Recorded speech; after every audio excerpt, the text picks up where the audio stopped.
বাবু একবার বাইরে আয় তো। উফ, এই রাত 12টা বাজে, মা আবার কেন ডাকছে বলো তো?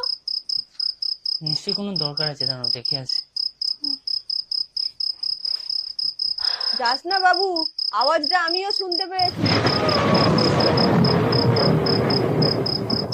কই রে, দরজাটা খোল না একবার।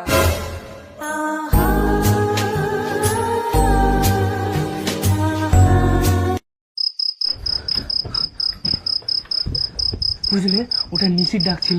যে যতই ডাকুক আর উঠবে না, ঘুমিয়ে পড়ো। তৃষা, এই তৃষা, দরজাটা খোলো।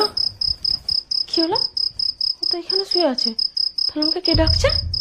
নিশ্চয়ই নিশির ডাক। হ্যাঁ, আমাকে কেন বোকা পেয়েছে। আমি এমনি চলে যাব, শুয়ে পড়ি বাবা। আরে তোমার জন্য দামি দামি শাড়ি, গয়না আরো কত কি এনেছি দেখো।